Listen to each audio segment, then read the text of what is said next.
MPC BiPC ఇంటర్లో ఏ group అయినా సరే best degree course India's first industry integrated AIDP degree. Call now. మీకు పుట్టినటువంటి బిడ్డని గా మార్పించారు, తనకు నచ్చినట్టుగా మీరు నిర్ణయాలు తీసుకున్నారు. అసలు మీ లైఫ్ లో ఎదురైనటువంటి పరిణామం? On the spot, whatever you are, end of the day you are my child. నా ఆలోచన అంతా నా తర్వాత నా బిడ్డకి ఎవరుంటారు. మీకు మీ బంధువులు కానీ సమాజం కానీ అలాంటి సవాలు మీకు ఎదురుగలదా? నా కుటుంబంలో సవాలు ఎదురైంది. మమ్మల్ని దూరంగా పెట్టడం జరిగింది. మీరు మా ఇంటి పేరు పాడు చేస్తున్నామన్నారు. నాకు ఎడ్యుకేషన్ లేదు, జాబ్ ఆపర్చునిటీ లేదు, నేను చనిపోదామనే ఇబ్బందులు పడి చేద్దాం అనుకున్న కొంతమంది చెయ్యలేరు ఆ పని. ఇప్పుడు నా గురించి తెలిసిన తర్వాత కూడా రోడ్ ఎక్కుతున్నారు కదా, వాళ్ళకి చాలా డబ్బు. స్టార్టింగ్ కొన్ని డేస్ ఉండే, దాని తర్వాత లైక్ వాళ్ళకి అర్థమైనట్టుంది నాకు తెలిసి. అవి చెప్పుకోలేనివి ఇంకా అంతే. ఇదేంటి నాలో ఏమన్నా లోపం ఉందా, నేను ఒక్కదాన్ని ఇలా ఉన్నానా?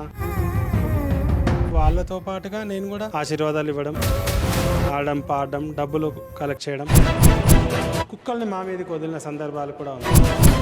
నీ నంబర్ ఇస్తావా, రాత్రి నాకు ఇంటికి వస్తావా, అలా కూడా అన్నారా? నమస్తే, వెల్కమ్ టు సుమన్ టీవీ. నేను మీ సాయి భైరి.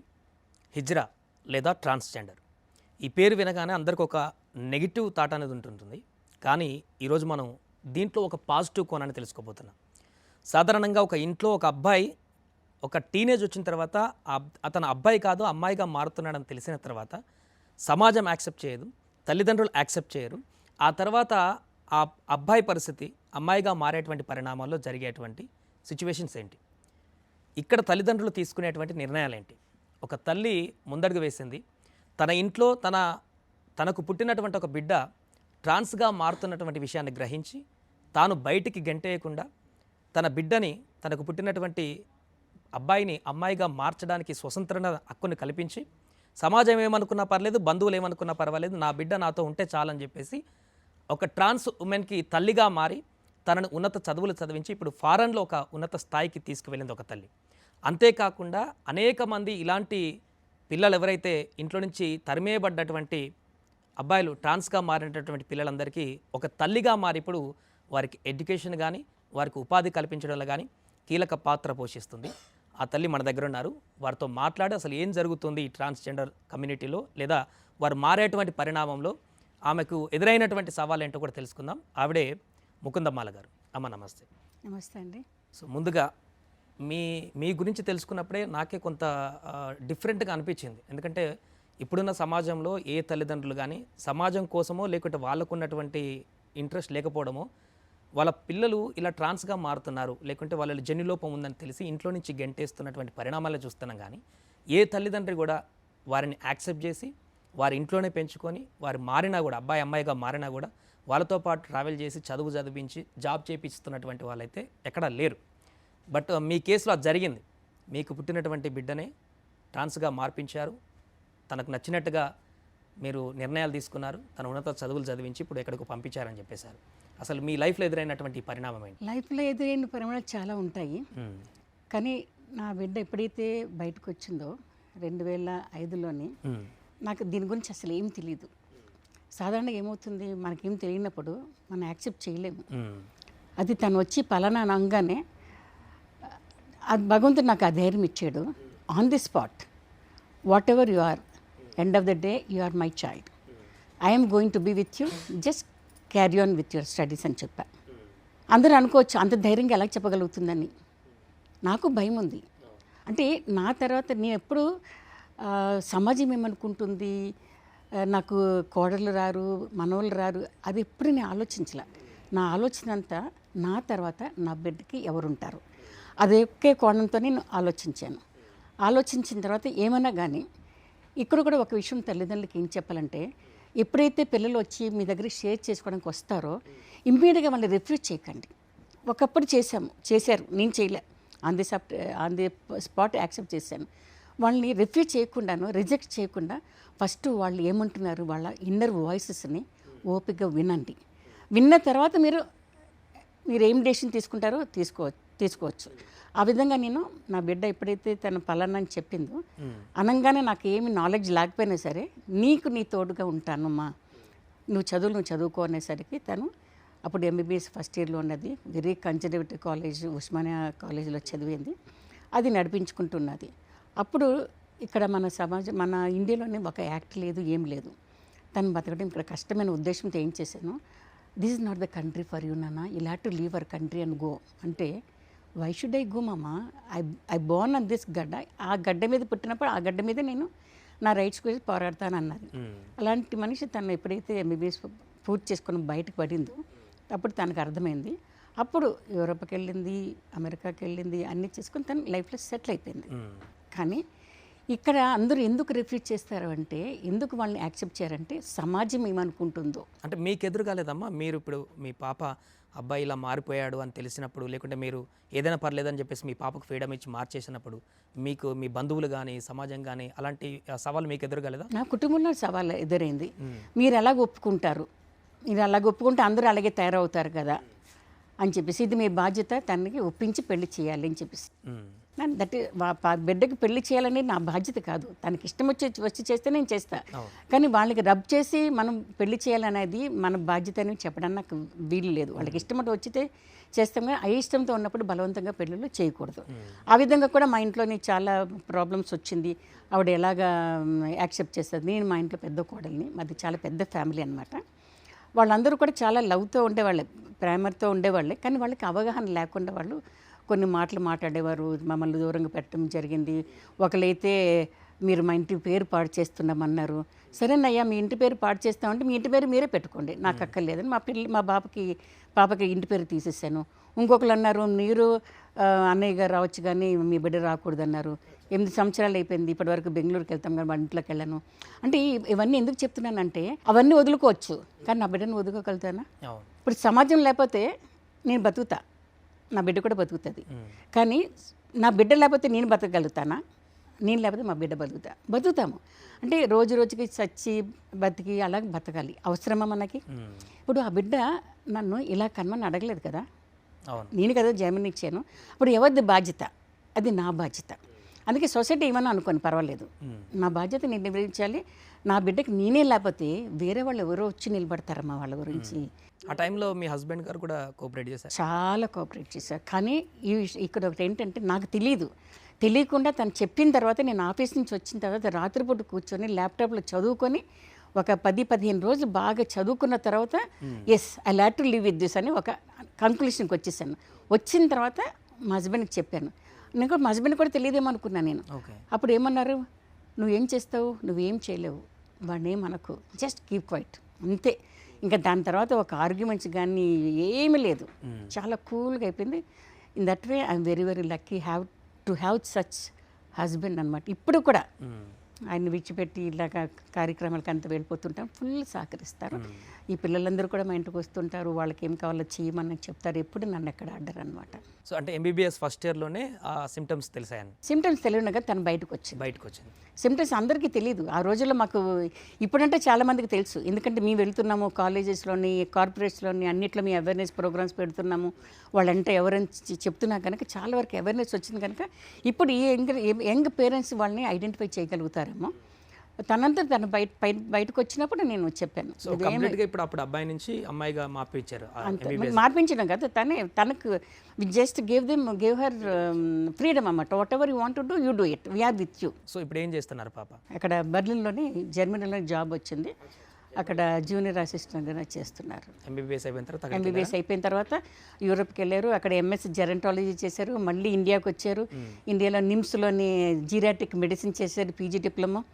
మళ్ళీ అమెరికాకి వెళ్ళారు, అమెరికాలోని అది కూడా వాళ్ళు పిలిచి ఇచ్చారు సీటు, ఫ్రీ సీట్ ఇచ్చారు. అక్కడ పిహెచ్డి జెరంటాలజీ చేసింది, పోస్ట్ డాక్ చేసింది. ఇప్పుడే జూన్ 1 బర్లిన్కి వెళ్ళి అక్కడ జాయిన్ అయింది junior scientist. Super. So okay, ఇంతవరకు బాగానే ఉంది. మీ ఇంట్లో జరిగినటువంటి సన్నివేశం కాబట్టి ఇంతవరకు మీరు సస్టైన్ అయ్యి కంప్లీట్ చేశారు. బట్ ఇప్పుడు మిగతా సొసైటీలో ఉన్నటువంటి వారందరినీ కూడా ఇప్పుడు మీరు పిక్ చేసుకుని ఒక తల్లిలాగా వారి బాధ్యతలు తీసుకుంటున్నట్టుగా తెలిసింది. ఈ లైన్లోకి ఎందుకు వెళ్ళాలనిపించింది? సొసైటీలో ఉన్న వాళ్ళందరినీ కాదనుకోండి, ఎవరైతే ముందుకు వస్తున్నారో నా గురించి తెలిసి, ఇప్పుడు ఈ చట్టం వచ్చిన తర్వాత మాలాంటి వాళ్ళు ఉన్నాము అని తెలిసిన తర్వాత చాలామంది ముందుకు వస్తున్నారు. వాళ్ళందరికీ జాబ్స్ కావాలంటే జాబ్స్ ఇప్పిస్తున్నాము. తర్వాత హెల్త్ రిలేటెడ్ ప్రాబ్లమ్స్ ఉన్నాయంటే హెల్త్ రిలేటెడ్ ప్రాబ్లమ్స్ సాల్వ్ చేయడానికి ప్రయత్నిస్తున్నాము. కొంతమంది లైవ్లీహుడ్ ప్రాజెక్ట్ కావాలంటారు, అంటే ఎవరన్నా ఒక వ్యాపారాలు పెట్టమంటున్నారు, అలాంటి వ్యాపారాలు పెడుతున్నాము. ఎవరైతే ముందుకు వస్తున్నారో వాళ్ళందరికీ మేము చేయగలుగుతున్నాము. ఈ సందర్భంలోనే నేను ఒక క్వీర్ బంధు పేరెంట్స్ అసోసియేషన్ అని ఒకటి పేరెంట్స్ని అందరినీ ఒక దగ్గర చేర్చాలనే ఉద్దేశంతో చేశాను.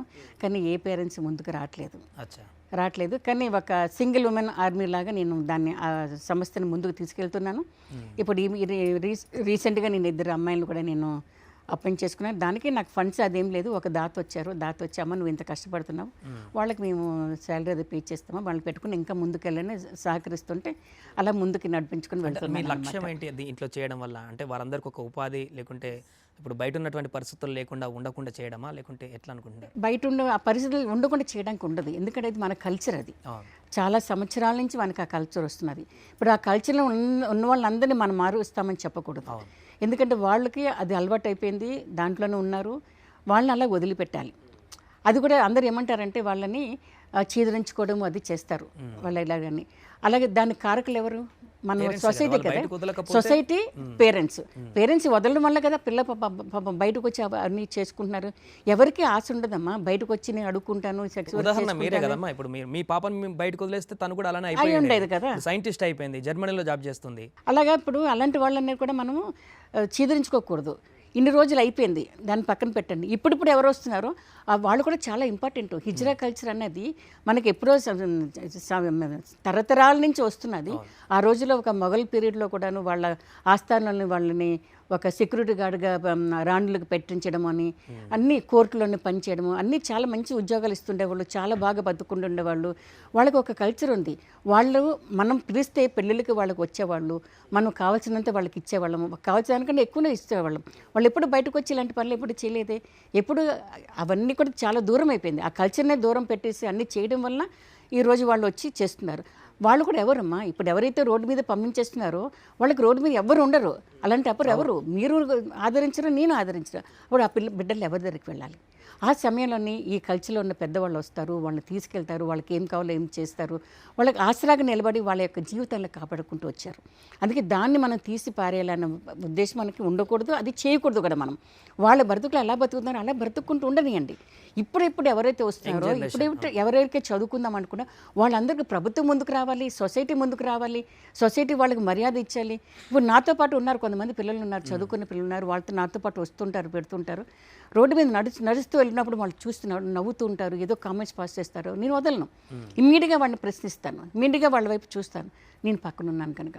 పక్కన లేకపోతే ఆ పిల్లలు అది నరకం అనిపిస్తూనే ఉన్నారు కదా, దానిని మనం కాపాడాలి. అది ఎవరిది బాధ్యత? మీది, నాది, తల్లిదండ్రులది, సొసైటీది, గవర్నమెంట్ది, ప్రతి ఒక్కరి బాధ్యత అది. ఇప్పుడు వచ్చే వాళ్ళందరికీ వాళ్ళకు రిజర్వేషన్స్ అడుగుతున్నాం, రిజర్వేషన్స్ ఇవ్వండి. పెన్షన్స్ అడుగుతున్నాం, పెన్షన్స్ ఇంతవరకు ఇవ్వలేదు. ఇప్పుడు మనకి హెల్త్ కూడా తర్వాత మీరు అడిగినప్పుడు చెప్తుంటాను. ఇప్పుడు గవర్నమెంట్ ముందుకు వచ్చింది, వాళ్ళకి అన్నీ చేస్తున్నారు. ఇంకా అవి సరిపోవు, ఇంకా మనకు కావాలి. దానికి ఎక్కడైతే మేము వెళ్తున్నామో, గవర్నమెంట్కి వెళ్తున్నామో అన్ని చోట్ల మాకు ఎక్కడ నెగిటివ్ పాయింట్ రాలేదు, ఎక్కడ మాకు నో అన్న ప్రశ్న ఇంతవరకు రాలేదు. వాళ్ళందరూ మాకు చేస్తున్నారు కనుక ఈ పిల్లలకి ఇంతవరకు మేము సహాయం చేసుకుంటూ వస్తున్నాము, వాళ్ళకి ముందుకు వస్తూనే ఉన్నారు. ఇప్పుడు క్వీర్ బంధు ద్వారా మీరు ఇప్పటివరకు ఎంతమంది వాళ్ళకి కొంత ఉపాధి చూపించడమో లేకుంటే ఎడ్యుకేట్ చేయడమో అట్లాంటి చేశారు? లెక్క పెట్టడానికి రాదమ్మా, చాలామందికి చేసాము. ఒక లా చదువుతున్నారు ఇప్పుడు కొంతమంది, వాళ్ళకి ఫీజులు కట్టించడం అది చేశాను. తర్వాత హెల్త్ పరంగా వాళ్ళు హాస్పిటల్ అడ్మిట్ అయిపోతారు, ఏదైనా వస్తుంది వాళ్ళకి డైరెక్ట్గా ఆసుపత్రికి చాలా ఉన్నాయి. దాన్ని ఒక బుక్ కూడా తయారు చేసి పెట్టాను, ఆ బుక్లో అన్నీ ఉన్నాయి. హెల్త్ పరంగా వాళ్ళని చాలా కాపాడుకుంటూ వచ్చాను. ఇలాగా పికిల్ బిజినెస్ పెట్టించాను, తర్వాత టీ బండ్లు పెట్టించాను. ఇవన్నీ చాలా అవి జరుగుతూనే ఉంటుంది, మేము లెక్క పెట్టడానికి ఉండదు ఎంతమందికి చేసాము. చాలా మందికి క్వీర్ బంధు ద్వారా కొంత మేరకు లబ్ధి పొందినటువంటి వాళ్ళేనా? ఎస్. ఒకసారి మాట్లాడదాం వాళ్ళతో. మీ పేటమ్మ? నా పేరు అక్షర అండి. ఓకే. క్యూర్ బంధనే కాదు, నన్ను ఒక ఎన్జిఓ నుంచి చూసుకోవడం కాకుండా తను ఒక బిడ్డలాగా, ఇప్పుడు తన పాప గురించి ఎలా అయితే చెప్పారో నన్ను కూడా ఒక పాపలాగే, తన పాపలాగే నన్ను ఫస్ట్ నుంచి చూసుకుంటూ వచ్చారు. నేను చదివింది 7th అండి. ఓకే. నాకు ఎడ్యుకేషన్ లేదు, జాబ్ ఆపర్చునిటీ లేదు, నేను బయటకు వచ్చేస్తాను. అసలు నా లైఫ్ ఏంటి, నేను చనిపోదామనే ఒక స్థితిలో ఉండే మనిషిని నేను. ఆ టైంలో మమ్మీ నాకు పరిచయం అవ్వడము, నువ్వేం భయపడొద్దు, నువ్వు ఎటు వెళ్ళవలసిన పని లేదు. ఇప్పుడు అందరికీ కమ్యూనిటీలో వెళ్ళాలి, కమ్యూనిటీలో ఇలా చేయాలి అని ఎవరికీ ఉండదండి. ఒకవేళ ఇబ్బందులు పడి చేద్దాం అనుకున్న కొంతమంది చెయ్యలేరు ఆ పని.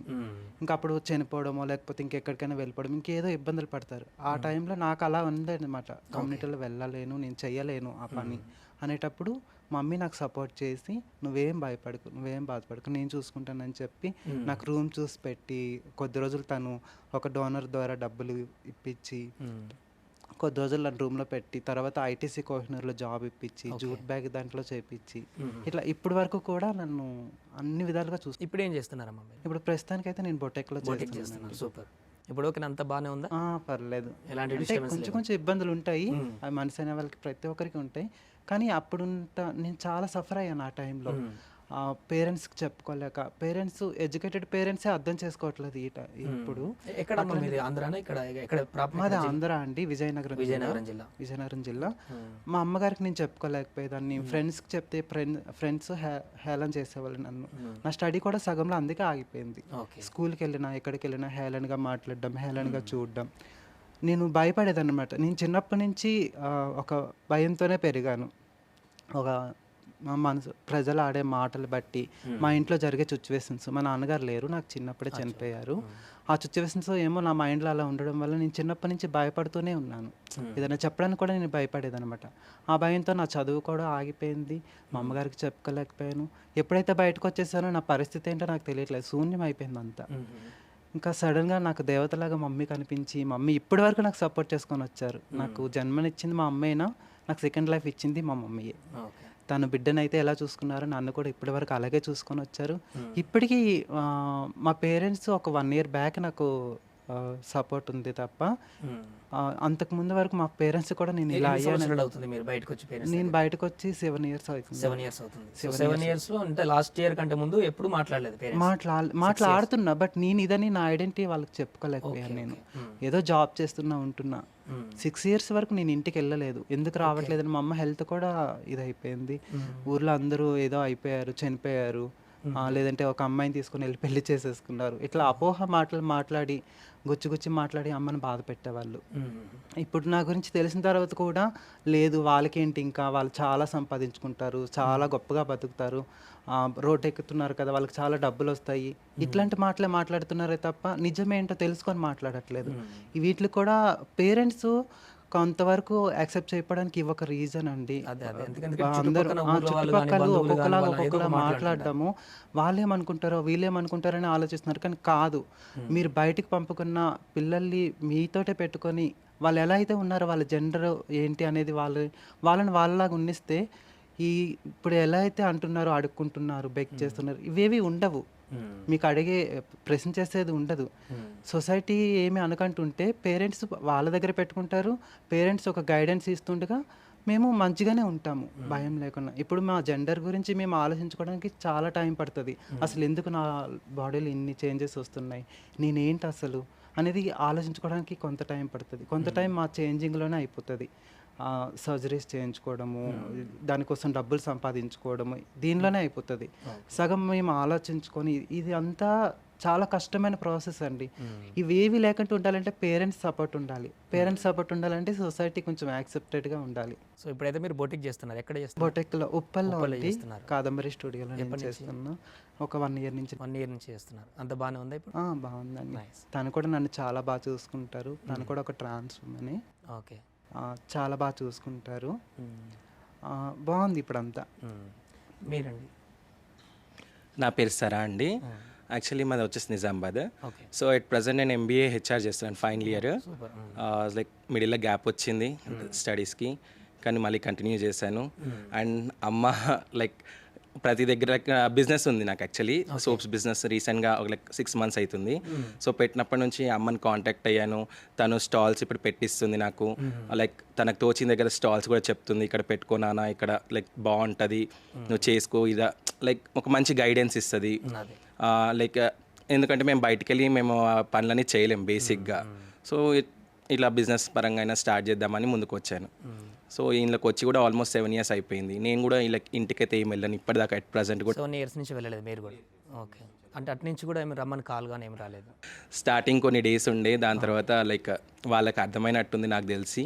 సో మాట్లాడతారు, బట్ లైక్ వాళ్ళు రమ్మని ఎప్పుడు అడగలేదు నన్ను. అది సో అదే ఇంకా పేరెంట్స్ సపోర్ట్ ఉంటే చాలా బాగుంటుంది బేసిక్గా. ఇవన్నిటికీ కూడా లైక్ బ్యాక్ ఒక సపోర్ట్ ఉంటే అది ఆ ఫీల్ కూడా వేరేలానే ఉంటుంది. పేరెంట్స్తో ఉండడం కూడా లైక్ 7 years నుంచి ఇలా ఉంటున్నామంటే కూడా అది it's not a easy thing. So ఇప్పుడు ఎంబీఏ చేశారంటే ఏమైనా జాబ్ పర్పస్? యాక్చువల్లీ ఇంతకుముందు నేను 7 years బ్యాక్ గూగుల్లో చేశాను, ఎగ్జామిటీలో చేశాను, లైక్ ఆన్లైన్ ప్రాక్టరింగ్ చేశాను నేను. ఓకే. అందుకని ఇంకా ఇప్పుడు అంత ఫ్లోర్ మీదకి వెళ్ళి అంత ధైర్యం అయితే లేదు, ఎందుకంటే కొంచెం ఎంఎన్సీస్లో కొంచెం కష్టమే కదా. అంటే నాకు అంత ధైర్యం లేదు బేసిక్గా, but still I'm trying. So బిజినెస్లో వెళ్దామని చెప్పేసి ప్లాన్ చేసుకో. Handmade soaps business, chemical free. అంటే ఈ 7 yearsలో మీరు ఎదుర్కొన్నటువంటి స్ట్రగుల్స్ ఏం చెప్తారు? అదే చెప్తున్నాను, లైక్ ఇంట్లో సపోర్ట్ అయితే ఏంది లేదు. సో ఇందులో కూడా నా వెల్ విషర్స్ ఉన్నారు చాలామంది, బట్ స్టిల్ ఎవరు కొంచెం సెల్ఫిష్గానే ఉంటారు. సో ఓకే, అన్ని కష్టాలు పడే వచ్చాము ఇక్కడ దాకా కూడా, అవి చెప్పుకోలేనివి ఇంకా, అంతే. పర్లేదు. ఇప్పుడైతే బిజినెస్లో అడుగు పెడుతున్నారు. బిజినెస్లో అడుగు పెడుతున్నాను, మంచిగా ఉంది, బాగుంది. సో జాబ్ సర్చింగ్లో కూడా అన్నాను. సో ఎందుకంటే చిన్న స్టార్టప్, సో జాబ్ చేసుకుంటే సైడ్కి బిజినెస్ చేసుకుంటే బెటర్ కదా. అదే మీ ఒకవేళ బిజినెస్లో కొంచెం గెటన్ అయితే మీ ఇలాంటి వాళ్ళు ఇంకో 4-5 కూడా మీరు. యా, డెఫినెట్లీ అది లైక్ మన వాళ్ళకి మనమే ఒక ఉపాధి ఇచ్చిన వాళ్ళం అవుతాం కదా. అందరికీ నమస్కారం. నా పేరు వాసవి తెలుగు. నేను హైదరాబాద్ ప్రాపర్, పంజగుట్ట పుట్టి పెరిగిందంతా. చిన్నప్పుడు మగపిల్లల్లా ఉండడం వల్ల మా ఫ్యామిలీ అందరూ మంచి మగపిల్లడు పుట్టాడు, బాగా పెద్దగా మా వంశాన్ని కాపాడతాడు, మా కులాన్ని కాపాడతాడు, మాకు మంచి పేరు తెస్తాడు, ఇలాంటివన్నీ చాలా ఉండేవి. కాకపోతే నేను పెరుగుతూ నా శరీరంలో జరుగుతున్న మార్పులు, నా మాట, నా విధానం, ప్రతి తీరు అన్నీ కూడా వాళ్ళందరికీ కొంచెం ఆశ్చర్యాన్ని కలిగించేది. రాను నేను చిన్నప్పటి నుంచి ముగ్గేయడం, ఇంట్లో పని చేయడం, అంట్లు తోమడం, ఆడపిల్ల పెరిగినప్పుడు వాళ్ళకి ఎటువంటి ఇబ్బంది లేదు. కానీ ఒక వయసు వచ్చిన తర్వాత, నాకు 16 ఏళ్ళు వచ్చినా కూడా నా శరీరంలో మార్పులు, నా బిహేవియర్ అవన్నీ మారకపోవడం వల్ల వాళ్ళు పడ్డ ఇబ్బంది, వాళ్ళు నన్ను పెరుగుతున్నప్పుడు చూసుకునే విధానం అన్నీ మారిపోయాయి. ఇదేంటి, నాలో ఏమన్నా లోపం ఉందా, నేను ఒక్కదాన్నే ఇలా ఉన్నానా, ప్రపంచంలో ఇంకెవరికి చెప్పుకోలేను, ఇంట్లో వాళ్ళకి ఏమో తెలియదు, నా ఫ్రెండ్స్ ఏమో హేళన చేసేవాళ్ళు, ఇలా ఎందుకు జరుగుతుంది, నాకు చాలా భయపడిపోయి ఓకే నేను ఉండే ప్రపంచం ఇది కాదు, అంటే ఒక పక్షి ఇంకొక పక్షి గూటికి చేరిపోతుంది అన్నట్లుగా నాలాంటి స్వభావం ఉన్న వ్యక్తులను ఎత్తుక్కుంటూ నేను ఇంట్లోంచి బయటికి వెళ్ళిపోవడం జరిగింది. అప్పుడు నేను బస్ స్టాండ్లో ఉన్నాను ఒక వారం రోజులు. తర్వాత నా ఫ్రెండ్స్కి తెలిసి వాళ్ళు కొన్ని రోజులు అయితే షెల్టర్ ఇచ్చారు. ఇది కాదు జీవితం, నువ్వు నిలబడు, నీకు నచ్చినట్టుగా బతుకు అని కొంచెం మోరల్ సపోర్ట్ అయితే దొరికింది. కానీ ఎక్కడికి వెళ్ళాలి, తీరా ట్రాన్స్ కమ్యూట్ ఎక్కడుందో కనుక్కొని ఓల్డ్ సిటీ చార్మినార్లో అక్కడ వాళ్ళ దగ్గరికి వెళ్ళిపోవడం. వాళ్ళు షెల్టర్ ఇచ్చారు, కానీ వారికి ఇదొక 20 years బ్యాక్ స్టోరీ. వాళ్ళకి ఎవరికి కూడా మమ్మల్ని ఎక్కడ పంపించి చదివించాలి, ఎలాంటి స్కిల్ డెవలప్మెంట్ ఇవ్వాలి, లేదా ఏదైనా ఉపాధి కల్పించాలి, వాళ్ళకి ఎటువంటి అవగాహన లేదు. అలాంటి పరిస్థితులు కూడా వాళ్ళు కూడా ఇలాంటి పొజిషన్ నుంచి వచ్చారు కదా, మీ ఇలాంటి పొజిషన్ నుంచి వచ్చారు. ప్రభుత్వ ప్రైవేట్ సంస్థల నుంచి కానీ ఎటువంటి షెల్టర్ హోమ్ కానీ ఏదీ లేదు. సో చివరికి వాళ్ళ దగ్గరికి వెళ్ళి నేను ఉంటుంటూ వాళ్ళతో పాటుగా నేను కూడా ఆశీర్వాదాలు ఇవ్వడం, లైక్ శుభకార్యాలకు వెళ్ళినప్పుడు వెళ్ళేసి ఆడడం, పాడడం, డబ్బులు కలెక్ట్ చేయడం, ఇవి జీవన వృత్తిగా మారిపోతూ వచ్చింది. కానీ కొన్ని రోజులు అలా సాగింది. ఇలా కాదు, నేను చిన్నప్పటి నుంచి పెరిగింది వేరు, కానీ నేను పుట్టింది భిక్షాటన చేయడానిక, హిజ్రాలందరూ భిక్షాటన చేయాలా, ఇది మారాలి, ఈ ఆలోచన మారాలి. నేను ఎందుకు ఇది ఆశీర్వాదం ఇవ్వడం, ఒక ఇంటికి వెళ్ళి దిష్టి తీయడం, ఇవన్నీ వినడానికి చూడడానికి బాగున్నా కూడా మమ్మల్ని ఒకలాంటి లోకువ చులకన అనేది ఉంటుంది. ఎవరైనా ఇంటి ముందుకు వెళ్ళినప్పుడు ఒక 100 మందిలో 10 మంది అయ్యో వీళ్ళు వచ్చారు, వీళ్ళకి ఏమన్నా ఇవ్వాలి అని ఆలోచిస్తే 90 మంది వీళ్ళు ఎందుకు వచ్చారా బాబు, వీళ్ళని దూరంగా ఉంచాలి అంటే ఒక పిల్లల్ని ఎత్తుకపోయే ముఠ, లేకపోతే సంఘ విద్రోహ చర్యలకు పాల్పడతారు, మమ్మల్ని చులకనగా చూడడం. ఫస్ట్ పోగానే అసలు మీరు గెట్ అవుట్, వెళ్ళిపోరు, నాకు ఇంట్లో రావద్దని కుక్కల్ని మా మీదకి వదిలిన సందర్భాలు కూడా ఉన్నాయి. మీరు రావద్దు ఇళ్ళలో. కానీ బయట ప్రపంచానికి కొంతమంది అనుకుంటారు వీళ్ళు ఆశీర్వాదం ఇస్తే బాగుంటుంది అని చెప్పి. ఎంతమంది మాలాంటి పిల్లలు వాళ్ళ ఇంట్లో పుట్టాలనుకుంటారు. ఆశీర్వాదం అడిగే వ్యక్తులే మళ్ళీ కొంతసేపు అయినాక కొంతమంది వ్యక్తులు, అందరినీ అన్నాను, నీ నంబర్ ఇస్తావా, రాత్రి నాకు ఇంటికి వస్తావా, నీ రేట్ ఎంత అంటే మమ్మల్ని ఎంతసేపు ఒక సెక్స్ వర్క్, ఒక సెక్స్ టాయ్ లాగా చూడడం, చులకనగా చూడడం, ఇవి చాలా బాధ అనిపించేది. ఇది కాదు నా జీవితం. నేను నాలా కష్టపడుతున్న వ్యక్తులు ఎవరైతే ఉన్నారో నాలా పడకూడదు. ఇంట్లోంచి బయటకు వచ్చిన వాళ్ళకి ఒక ఉపాధి అనేది కలిగించాలి, వాళ్ళకి ఒక షెల్టర్ ఉండాలి, వారి కోసం కూడా నేను ఏదైనా చేయాలి అని చెప్పి నేను అందులోంచి బయటకు వచ్చి ఈరోజు కొంతమంది సాయం, స్పెషల్ ముఖ్యంగా ముకుంద్ మాలమ్మ గారు, సహాయం చేయడము, ఇంకొంతమంది నన్ను నేనున్నామని చెప్పి సపోర్ట్ చేయడం ద్వారా ఈరోజు నేను ఒక ఎన్జిఓలో జాబ్ చేయగలుగుతున్నాను. నేను ఒక ఎన్జిఓని స్థాపించగలిగే స్థాయికి వచ్చాను. క్వీర్ బంధు సపోర్ట్తో ఈరోజు మేము ముందుండి మాట్లాడగలుగుతున్నాను. నిజంగా ఇది మామూలు విషయం కాదు. ఎందుకంటే ఇంట్లోంచి బయటకు వచ్చి మానసిక క్షోభ అనుభవించిన మేము సూసైడ్ అంత బాధ, అసలు ఎందుకు బతుకుతున్నామని ఎంతో మందిని కోల్పోయాం. గత ఈ 2-3 ఏళ్ళలో ఒక 25 మంది పిల్లల్ని కోల్పోయాము. ఈ బాధ, ఈ మానసిక వేదన అనుభవిస్తున్నప్పుడు నేనున్నాను అని చెప్పి ఒక పార్ట్నర్ వస్తాడు, ఒక మగపిల్లడు తోడొస్తుంది. ఈ మగపిల్లలు ఎంతవరకు తోడున్నారు? చాలా వరకు ఈ మధ్య న్యూస్లో చూస్తూ ఉన్నాము. ఒక చోట అయితే ఏకంగా ముక్కలుగా అనకాపల్లిలో ముక్కలుగా నరికేసి ఒక అమ్మాయిని పాడేశాడు తన పార్ట్నర్. ఎంతోమంది పార్ట్నర్ వైలెన్స్తో సూసైడ్ చేసుకుంటున్న వాళ్ళు చాలామంది ఉన్నారు. కానీ ఇవన్నిటిని అధిగమిస్తూ ఈ సమాజ దృష్టి కోణాన్ని మార్చాలి, మాకంటూ మంచి గుర్తింపు తీసుకురావాలి, మేము ముందుకు రావాలి, నాలాంటి వాళ్ళు పడ్డ బాధలు పడకూడదు, కుటుంబ వ్యవస్థలో కూడా మార్పులు తీసుకురావాలి, గవర్నమెంట్ నుంచి కూడా మార్పు రావాలి అని చెప్పి ఒక్కొక్క అడుగు ముందుకేస్తూ ప్రయాణిస్తున్నాం. కానీ అంత ఆషమాషి కాదు. ప్రతి సంవత్సరం ప్రతిరోజు ఒక మేము జీవనమే మనుగడనే కష్టం. చాలామందికి ఏముంది, బాగున్నారు కదా, మీరు బాగా రెడీ అయిపోయారు అంటే, ఈరోజు నాకున్న ఈ రూపం ఒక 20 ఏళ్ళ కింద లేదు. నన్ను చూసినప్పుడు మగపిల్లని చూసినట్టుగా ఉండి అందరూ ఒరే అని పిలిచేవారు, లేదా నా డెడ్ నేమ్, నా పాత పేరు ఏదో ఆ వాసు అని పిలవాలనుకుంటా. ఈరోజు వాసవి అని పిలవాలంటే వాళ్ళకి మనసు ఒప్పదు ఇప్పటికి కూడా కొంతమందికి. కానీ చిన్నగా మార్పు వస్తుంది. నేను పుట్టి పెరిగింది పంజగుట్ట, హైదరాబాద్. సో ఇప్పుడైతే మంచి ఈ పాజిటివ్ దాని లైన్లోకి వెళ్ళి ఎన్జిఓస్ నుంచి కొంతమందిని మీరు కూడా సపోర్ట్ చేస్తున్నారు. వాస్తవం. ఇప్పుడు నేను తీసుకొస్తున్న ఈ మార్పు ఇప్పుడు కనబడుతుంది. కానీ కుటుంబ వ్యవస్థను దూరం అయిపోయామనే భారం ఇప్పుడు మా కుటుంబంలో నాకు తెలివచ్చే వరకు నేను లేని ఫంక్షన్ జరగలేదు. అంటే మంచి చెడు ఏదైనా, బట్ ఈరోజు నేను ఏ దానికి కూడా మమ్మల్ని పిలవట్లేరు. బాధ అయితే ఉంటుంది, చాలా కుటుంబానికి దూరం అయిపోయాం, చాలా బాధ మాకు ఇది. సుమన్ టీవీ ప్రేక్షకులకి నమస్తే అండి. నా పేరు షహీరా హుసేన్. నేను పుట్టి పెరిగింది హైదరాబాద్లోని. కాకపోతే కొన్ని కారణాల రీత్యా మేము మా సొంతూరు పెదపూడి, తెనాలికి దగ్గరలో ఉన్న పెదపూడికి మారిపోయామన్నమాట, మైగ్రేట్ అయ్యాము. ముకుందమాల గారికి మొదటిగా థ్యాంక్ యూ, నాకు ఇక్కడ దాకా ఇంత మంచి స్టేజ్కి ఇక్కడ దాకా తీసుకొచ్చినందుకు. దాంతోపాటు మా నాన్నగారికి నేను చాలా థ్యాంక్ యూ చెప్తానండి. మా నాన్న ఒక 10th ఫెయిల్ టాపీ మేస్త్రి అయినప్పటికీ సివిల్ ఇంజనీర్ కన్నా మెచ్యూర్డ్గా ఆలోచించి నన్ను ఇంట్లోంచి బయట గంటేయకుండా, అమ్మ నీకు రెక్కలిచ్చాను, నువ్వు ఎగురమ్మా, నువ్వు చదువుకొని బాగుపడు, నలుగురికి ఎప్పుడు ఒక మంచి పేరు తీసుకురా అన్నట్టుగానే చెప్పారు. వారి ప్రోత్సాహంతో నేను కమ్యూనిటీలో టచ్లో ఉండి జాయిన్ అయ్యి కూడా ఇందులో నా మొదటి గురువు అయినటువంటి పఠాని ప్రసన్న, వేమూరులో ఉంటారు ఆవిడ. అమ్మ నువ్వు ఇంత బ్రిలియంట్ స్టూడెంట్గా ఉన్నావు, నువ్వు ఇక్కడ వస్తే నువ్వు మాలాగా అడుక్కోలేవు, నువ్వు చదువుకో, నీకు ఎప్పుడు బయటికి రావాలనిపిస్తే అప్పుడు నీకు నేను సహాయం చేస్తానని చెప్పారు. ఆవిడ ప్రోత్సాహంతో మా నాన్న ఆవిడ ప్రోత్సాహంతో నేను డిగ్రీ కంప్లీట్ చేశాను. ఇంత ప్రోత్సాహం వస్తుంది కదా, మనం ఓపెన్ కేటగిరీలో, ట్రాన్స్జెండర్ కేటగిరీలో ఎగ్జామ్ రాద్దాము అనే ధైర్యం వచ్చింది. ఆ ఎగ్జామ్ ఎంట్రన్స్ ఎగ్జామ్ రాద్దాము పీజీ కోసం అని చెప్పి ఆ ప్రాసెస్లో నేను ముకుంద మేడం గారికి ట్రాన్స్జెండర్ సర్టిఫికేట్ కోసం కాంటాక్ట్ అవ్వడం జరిగింది. ఆవిడ కాంటాక్ట్ అవ్వడం కన్నా ముందు 2-3 అడిగాను. 1 year నాది రేపురా ఎల్లుండ్రా అని చెప్పి 1 year ఒక అకాడమిక్ ఇయర్ వేస్ట్ చేసేసారు నాకు. సో అలాగే ముకుంద మేడం తెలిసిన తర్వాత వితిన్ 1 month స్పాన్ ఆఫ్ టైంలో నాకు సర్టిఫికేట్ ఇచ్చారు. నెక్స్ట్ కాన్సిక్యూటివ్ అకాడమిక్ ఇయర్కి నేను ఎంట్రన్స్ ఎగ్జామ్ రాసి స్టేట్ లెవెల్లో 300 ర్యాంక్ తోటి Andhra university 99 years history of Andhra యూనివర్సిటీలో మొదటి ట్రాన్స్జెండర్ ఇన్ అన్ ఓపెన్ కేటగిరీలో సీట్ సంపాదించి గుడ్ రిమార్క్స్ తోటి, అందులోనూ ఏయూ హాస్టల్ ఉమెన్స్ హాస్టల్లో ఉండి మంచి రిమార్క్స్ తోటి ఉమెన్ ఆఫ్ ద యూనివర్సిటీ కాంపిటీషన్లో విన్ అయ్యి, ఎలక్యూషన్ కాంపిటీషన్స్లో విన్ అయ్యి, నేను ఉన్నప్పుడు మళ్ళీ మా అకాడమిక్ ఇయర్లో నాక్ విజిట్ జరిగింది. ట్రాన్స్జెండర్ కమ్యూనిటీని యూనివర్సిటీ ద్వారా రిప్రజెంట్ చేయడం జరిగింది. నేషనల్ లెవెల్ జీనోమ్ ప్రాజెక్ట్ అని ఒక సెమినార్లో పార్టిసిపేట్ చేయడం జరిగింది. ఇన్ని అచీవ్మెంట్స్ చేయడానికి ఇంత కారణం మా యూనివర్సిటీ స్టాఫ్. ఉమెన్స్ హాస్టల్ కల్పించడంలో మా యూనివర్సిటీ ప్రొఫెసర్ అల్లహరి పల్లవి గారు, పాపం ఆవిడకి కత్తి మీద సాము వంటి కేసు అయిపోయింది నాకు.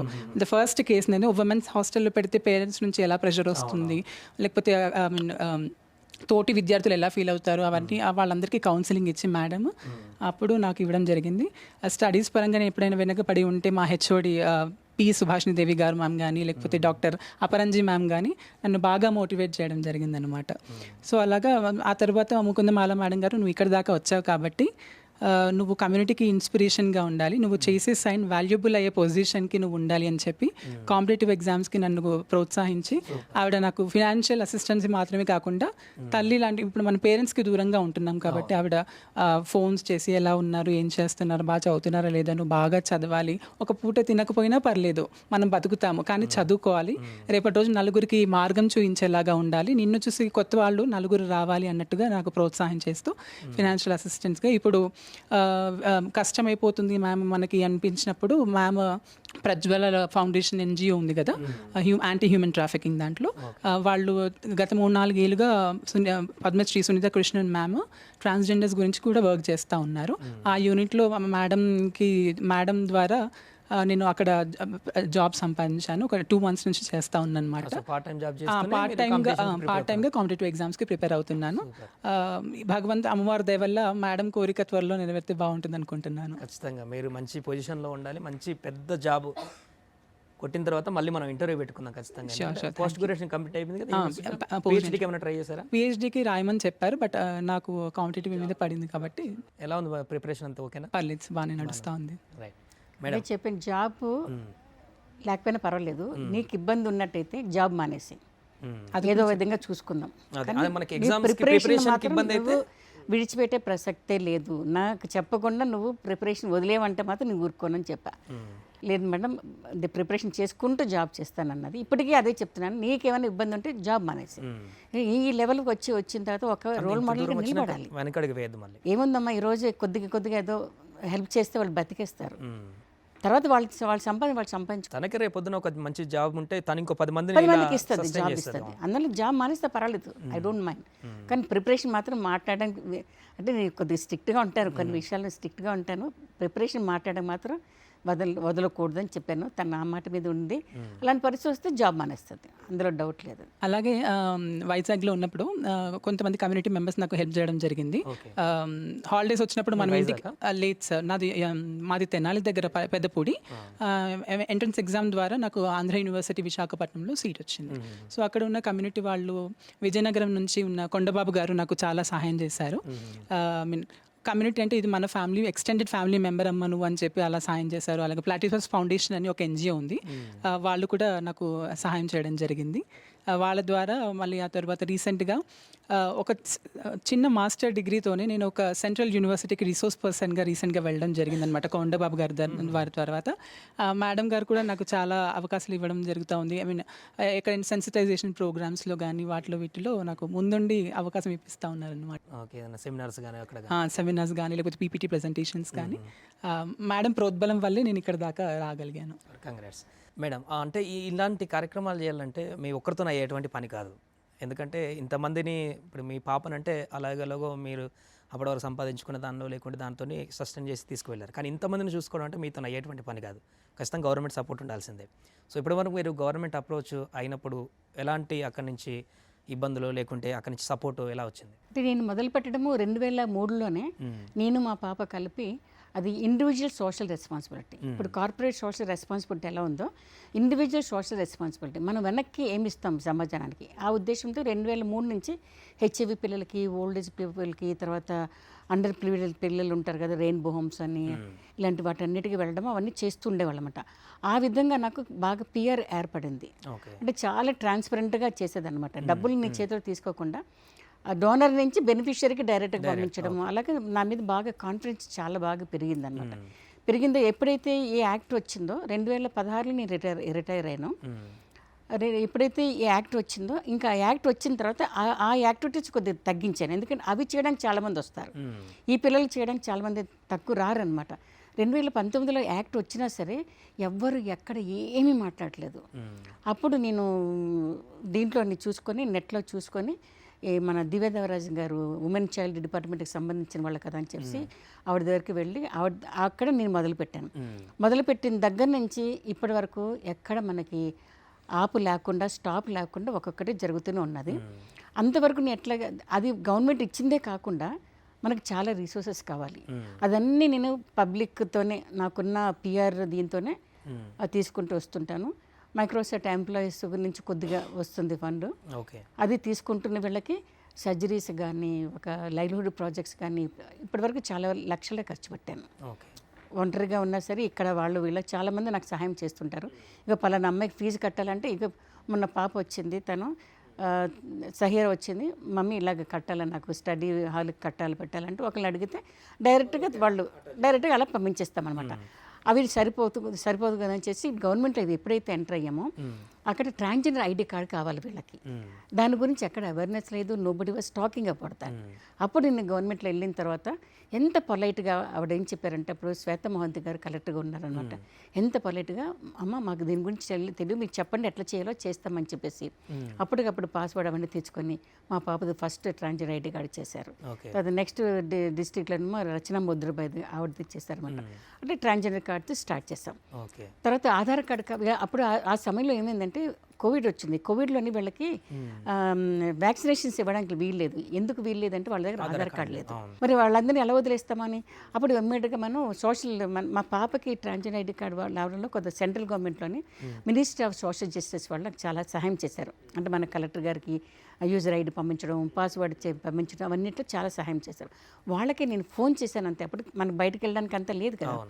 ఫోన్ చేస్తే 3 రోజుల్లోని సర్క్యులర్ అన్ని ఇండియాలో మొత్తం అందరు చీఫ్ సెక్రటరీస్కి సర్క్యులర్ పంపించారు. పంపించిన తర్వాత ఆ సర్క్యులర్తోని అందరికీ ట్రాన్స్జెండర్స్ అందరికీ మనం కోవిడ్ ఇంజెక్షన్స్ వ్యాక్సినేషన్స్ అది ఇప్పించగలిగామన్నమాట. తర్వాత మళ్ళీ ఆధార్ కార్డు అన్నది ఏంటి, security card. Everybody should have that card. దానికి ఏమన్నా ఒక గవర్నమెంట్ ప్రూఫ్ కావాలి కదా, ఆ ప్రూఫ్ లేదు. అప్పుడు మేము చేసాం, కొంతమంది కలెక్టివ్స్ ఉన్నారు అక్కడ, రచన ముద్రబాయ్ అని, వాసుని, బ్రదర్ వర్గీస్ అని, ఇలా కొంతమంది మీరా సంగమిత్ర అని, జాస్మిన్, ఇలా కొంతమంది ఉన్నాం. ఒక 5-6 మంది మేము కలిపి మేము సెంట్రల్ గవర్నమెంట్కి లెటర్ రాసి అలా చేసి ఒక 6 monthsలోని వీళ్ళ ట్రాన్స్జెండర్ ఐడి కార్డ్ని ఒక ప్రూఫ్గా పెట్టేసి, గవర్నమెంట్ ప్రూఫ్గా పెట్టేసి దాన్ని ఆధార్ కార్డు పోర్టల్లోని యాడ్ చేశారు. అంటే ట్రాన్స్జెండర్ ఐడి కార్డు ఉన్న వాళ్ళందరికీ ఆధార్ కార్డ్స్ వస్తుందని చెప్పేసి. అలాగే మరి పాస్పోర్ట్ కావాలంటే పాస్పోర్ట్లోనే అందులో కొన్ని ఒక క్లాజ్ అది అమెండ్మెంట్ చేయాలి. అప్పుడు వాళ్ళు ఏంటంటే ట్రాన్స్జెండర్ ఐడి కార్డు కావాలంటే వాళ్ళు సర్జరీస్కి వెళ్ళాలని ఒక క్లాజ్ ఉందన్నమాట. దాన్ని మనం ఎలాగ అమెండ్ చేయాలని చేసి మళ్ళీ ఈ యాక్టివిటీస్ ఉన్నాం కదా మేము, కలెక్టివ్స్ అందరు కలిపి మళ్ళీ మినిస్టర్ ఆఫ్ ఎక్స్టర్నల్ అఫైర్స్కి లెటర్ రాసి అది పాస్పోర్ట్ పోర్టల్లో కూడా ఆ మార్పు తీసుకురావడం వచ్చింది.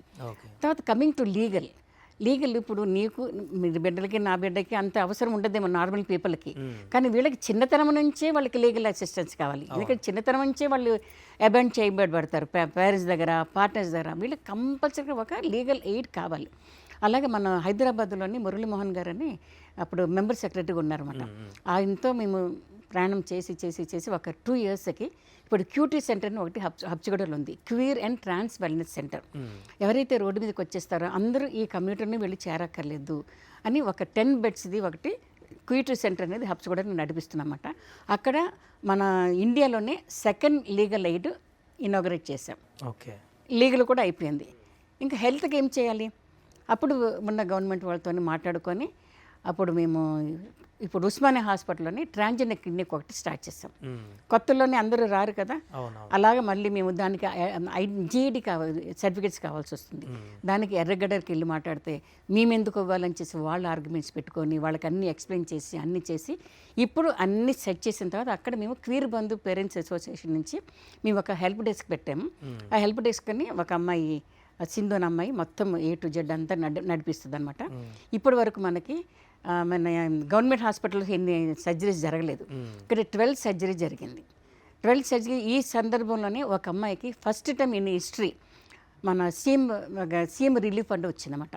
అలా రేవంత్ రెడ్డి గారు ద్వారా వాళ్ళు కూడా యాక్సెప్ట్ చేశారు. ఇక మీదటి వీళ్ళకి ఇవ్వాలి, ఎంతోమందికి ఇస్తున్నాం కదా సీఎం రిలీఫ్ ఫండ్, వీళ్ళకి ఎందుకు ఇవ్వకూడదు, వీళ్ళకి కూడా ఎవరైనా వచ్చారంటే తప్పకుండా మీరు సీఎం రిలీఫ్ ఫండ్ ఇస్తామని చెప్పేసి అక్కడ వేముల శ్రీనివాస్ గారు అని ఒక ఆయన ఓఎస్డీ అన్నమాట సీఎం ఆఫీస్ గారికి వాళ్ళు వచ్చి చాలా సహాయం చేసి within few hours they have sanctioned CM relief fund for 1 ట్రాన్స్ అనమాట. ఇది ఎనీ హెల్త్ ఇష్యూస్కా మేడం? అదే వేముల శ్రీనివాస్ గారు అన్నారు, అమ్మ ఈ ట్రాన్స్కి సంబంధించిందే కాదు, ఏ ఇష్యూస్ వచ్చినా సరే వీళ్ళకి మేము ఒక హార్ట్ ప్రాబ్లం రావచ్చు, కిడ్నీ ప్రాబ్లం రావచ్చు, ఏది ఉన్నా సరే మీరు జెన్యున్గా తీసుకురండి, మీరు లెటర్ మీద మీ సంస్థ నుంచి మా దగ్గర తీసుకుని ఎంతమంది వస్తే అంతమందికి మేము సీఎం రిలీఫ్ ఫండ్ ఇస్తా అన్నారు. అది ఎంతో ఒక రిలీఫ్ వీళ్ళకి. చాలా మంది ఇక్కడికి అక్కడికి వెళ్తున్నారు, చాలా కష్టాలు పడుతున్నారు. ఇప్పుడు దాన్ని తీసుకొని మనం ఉస్మానియా హాస్పిటల్లో చేసుకోవచ్చు. అదొక్కటి సరిపోదు కదా, అక్కడ మనకి బడ్జెట్ ప్రాబ్లమ్స్ అవన్నీ ఉన్నాయి. అది కూడా మొన్ననే మన హెల్త్ మినిస్టర్ గారిని కలిసాము, మన సోషల్ వెల్ఫేర్ మేనేజర్ కలిసాము. వాళ్ళందరూ చాలా బాగా స్పందిస్తున్నారు. ఇప్పుడు ఉస్మానియా హాస్పిటల్ మాకు ఏమేమి కావాలో అన్నిటికీ రిప్రజెంటేషన్ ఇచ్చాము, బట్ అన్నిటికీ అన్ని చేస్తామన్నారన్నమాట. అక్కడ సరిపోదు కదా అని మేము ఉస్మానియా గాంధీ హాస్పిటల్ ఒక రిప్రజెంటేటివ్ ఇచ్చాము, వాళ్ళు కూడా ముందుకు వస్తున్నారు. తర్వాత ఇక్కడ జాబ్స్ ఇచ్చారు. రేవంత్ రెడ్డి గారు వచ్చిన తర్వాత హైడ్రాలో కూడా కొంతమంది జాయిన్ అయ్యారు కదా. మన రేవంత్ రెడ్డి గారు వచ్చిన తర్వాత ట్రాఫిక్ అసిస్టెన్స్గా 38 మందిని జాయిన్ చేసుకున్నారు. అక్కడ మాకు ఏం రిపోర్ట్ వచ్చింది, సివి ఆనంద్ గారు 6 months తర్వాత రివ్యూ మీటింగ్ పెట్టి ఆయన ఎంతో సంతోషంగా ఏం చెప్పారంటే, నార్మల్ పీపుల్ కన్నా ఈ పిల్లలు చాలా బాగా చేస్తున్నారమ్మా, ఇంకా మేము నోటిఫికేషన్ ఇస్తాము, ఇంకా చాలా మందికి జాబ్స్ ఇస్తామన్నారు. ఇప్పుడు నోటిఫికేషన్స్ అన్ని ఒక్కొక్కటి రిలీజ్ చేస్తున్నారు. అది కాకుండా మెట్రోలో కూడా ఒక 20 మందిని అపాయింట్ చేసుకున్నాం. ఆ 20 మందిలో కూడా వాళ్ళకి యూనిఫామ్స్కి వాటికి మా సంస్థ నుంచి 1,35,000 రూపీస్ ఇచ్చి వాళ్ళకి యూనిఫామ్స్ అంతా ఏర్పాటు చేశాము. అక్కడ మాకేం రిపోర్ట్ వచ్చింది, విదిన్ 1 monthలోనే 3 awards వాళ్ళు సంపాదించారు. వాళ్ళు కూడా అదే చెప్పారు, నార్మల్ పీపుల్ కన్నా వీళ్ళు చాలా బాగా చేస్తున్నారని చెప్పి అక్కడే రిపోర్ట్ వచ్చింది. తర్వాత హైడ్రాలోని 16 మందిని తీసుకొచ్చాం. రీసెంట్గా మన రంగనాథన్ గారు కూడా కలవడం జరిగింది. ఆయన కూడా చెప్పారు, నార్మల్ పీపుల్ కన్నా వీళ్ళు చాలా బాగా చేస్తున్నారు, మా కమిట్మెంట్ ఉంది, మీ త్వరలో మేము ఇంకా రిక్రూట్ చేసుకుంటాం. అంటే వీళ్ళందరికీ ఒక బ్యాడ్ ఇంప్రెషన్ క్రియేట్ చేశారు. ఇప్పుడిప్పుడు సమాజానికి తెలుస్తున్నది, గవర్నమెంట్లో తెలుస్తున్నారు వీళ్ళు ఎలా పని చేస్తున్నారని చెప్పేసి. ఇప్పుడు వీళ్ళకి ఉస్మానియా హాస్పిటల్ మెట్రోలో పనిచేసిన వాళ్ళకి, హైడ్రాలో చేసిన వాళ్ళు వీళ్ళు ఈఎస్ఐ కింద వస్తారు. వాళ్ళకి మళ్ళీ మేము రీజనల్ డైరెక్టర్ని కలిసి, డీన్ గారిని కలిసి రిప్రజెంటేషన్ ఇచ్చి ఒక 6 months వాళ్ళతో పనిచేసిన తర్వాత మొన్న June 30th ఇది కూడా మన ఇండియాలోనే ఫస్ట్ టైం ఈఎస్ఐ హాస్పిటల్లోని ట్రాన్స్జెండర్ క్లినిక్ స్టార్ట్ చేశారు. అంటే ఇప్పుడు 36 మంది ఉన్నారు మెట్రోలో పనిచేసిన వాళ్ళు, హైడ్రాలో పనిచేస్తారు. 36 మందికి వాళ్ళు అన్నీ చేస్తారు. వాళ్ళని అడిగాను, మేమేమైనా డొనేషన్స్ తీసుకురావాలా, ఇంకేమైనా చేయాలా, సీఎం రిలీఫ్ ఫండ్ తీసుకురావాలా అంటే ఏమీ చేయట్లేదమ్మా, మా దగ్గర బడ్జెట్ ఉంది, అన్నీ మేము చూసుకుంటామని చెప్పేసి అన్నారు. అదేవిధంగా ఎయిమ్స్లోని, ఎందుకు మనం ఎయిమ్స్ వదలాలి, ఢిల్లీలోనే ఎయిమ్స్లోనే అన్నీ జరుగుతున్నాయని చెప్పేసి ఒక 2 సంవత్సరాల నుంచి ఎయిమ్స్ వెళ్ళాము, అక్కడ ఇంటరాక్ట్ చేసాము, వాళ్ళ డాక్టర్స్కి అవేర్నెస్ సెషన్ పెట్టాము. అన్నీ చేసిన తర్వాత ఒక 1 week బ్యాక్ నాకు కాల్ వచ్చింది, మీ ప్రపోజల్ అది కన్సిడర్ చేసాము, ఇంకో త్వరలో మేము క్లినిక్ అక్కడ కూడా మేము స్టార్ట్ చేస్తాము అని రేపు మాకు మీటింగ్ పిలిచారు. రేపు వెళ్ళి మేము దాని గురించి అంతా మేము మాట్లాడాల్సి వస్తుంది.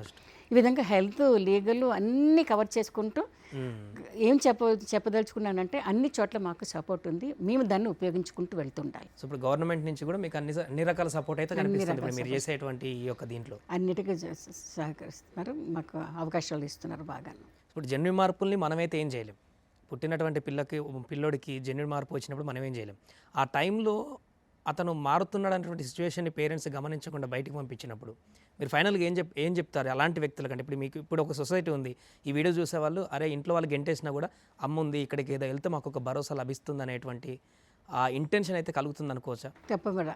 చాలామంది ఇప్పుడు అదే చెప్తున్నాను కదా, ఇప్పుడు రాత్రి ఒక 5 గంటలు నిద్రపోతున్నాను అంతే. ఇలాంటివన్నీ చాలామంది వస్తున్నారు, అందరూ ఫోన్ చేస్తారు, నాకు ఇది కావాలా, జాబ్ కావాలంటారు, బట్టలు కావాలంటారు, రోడ్డు మీదకి వచ్చి నిలబడతారు, వాళ్ళని ఎక్కడ నిలబెట్టాలి.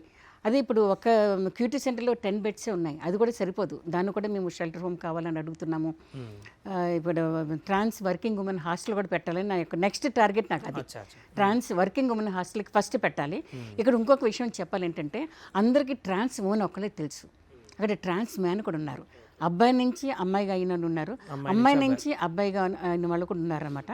వాళ్ళందరినీ బయట పంపించకుండా వాళ్ళు పెట్టుకొని ఇప్పుడు గవర్నమెంట్ ఇచ్చే అవకాశాలన్నీ ఉపయోగించుకొని వాళ్ళని ఒక దారిలోకి అంటే వాళ్ళని we like to treat them like they should live with dignity in safe place end of the day.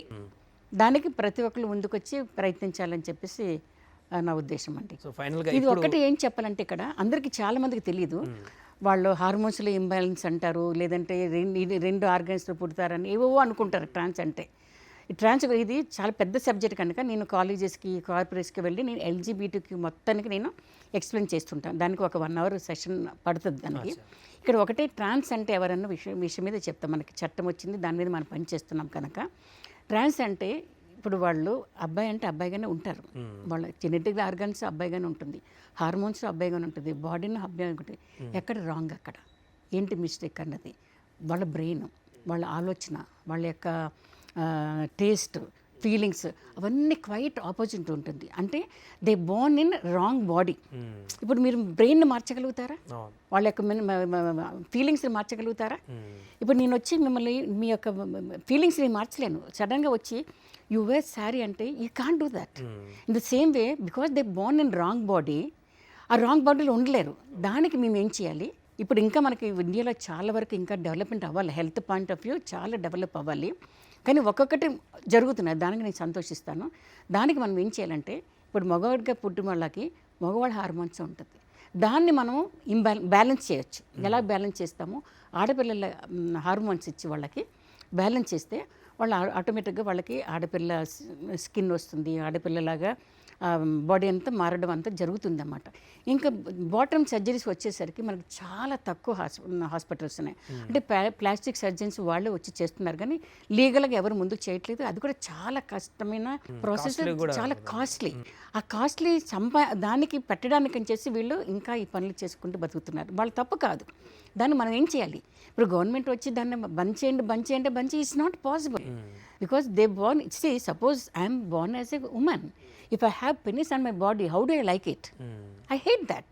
So minimum enjoyment ఏంటి? నా బాడీని నేను ఎంజాయ్ చేయలేకపోతే వాట్ ఈస్ మై లైఫ్? అంటే అది చాలా ఇంపార్టెంట్. కొంతమంది అడుగుతారు, అమ్మ వీళ్ళు ఇంత కష్టపడి వాళ్ళు సర్జరీ చేసుకునే అవసరమా అంటారు. Yes, of course it is top priority. They will be ready to commit suicide, but they want to get their body to change అనమాట. అంటే వాళ్ళకి అది ప్రయారిటీ. అంటే నేను ఎలా పుట్టానో అలా నీ బతకాలనో వాళ్ళకి ఇది ఉంటుంది కనుక అది అందరికీ చెప్తున్నాను. దాన్ని ఎవరు ఆపడానికి ఛాన్స్ లేదు. But they lot to how ever they want to live, let them live. ఇప్పుడు మనకి ఇష్టం వచ్చినా మనం బ్రతుకుతున్నాము కదమ్మా, వాళ్ళు ఇష్టం వచ్చిన వాళ్ళు బతకని. అది వాళ్ళ తేడా, అందరికీ తెలీదు. ట్రాన్స్ అంటే ఎవరు అని అడుగుతారు. దాన్ని ఎవరు మనం మార్చలేము. Will have to allow them to live however they want to live. వాళ్ళ మైండ్లో ఏముందో, ఎలాగ పుట్టాలనుకుంటారో అలాగే పుడతారు, ఎలాగ బతకాలనుకుంటారు అలాగే బతకడానికి మనం వదలాలి. రైట్ అమ్మా, థ్యాంక్ యూ. మీరు ఇలానే ఇంకా చాలామంది ఇలాంటి ట్రాన్స్లో ఇబ్బంది పడుతున్నటువంటి వాళ్ళందరికీ కూడా ఒక మంచి ఎడ్యుకేషన్ లేకుంటే మంచి ఉపాధి కల్పించి వారు ఉన్నతమైనటువంటి స్థానాల్లో ఉండడానికి మీరు ఇంకా ఇలా హెల్ప్ చేస్తూనే ఉండాలని కోరుకుందాం. అండ్ మీరు మంచిగా చదువుకోండి, మంచి జాబ్ చేయండి, మీరు బిజినెస్లో రాణించండి, అందరూ మంచి పొజిషన్లో ఉండి రేపొద్దున మీరు మంచి జాబ్లో సెటిల్ అయితే మీ పేరు ఐడెంటిటీ వచ్చిందంటే ఆటోమేటిక్గా మీ కమ్యూనిటీ కూడా మంచి ఐడెంటిటీ వస్తుంది. మీరు కూడా ఇంకో 10 మందిని ఇలా తీసుకువెళ్ళచ్చు. కాబట్టి ఆల్ ది బెస్ట్ అందరికి కూడా మీకు. అమ్మ నమస్తే. నమస్తే అమ్మ, థ్యాంక్ యూ.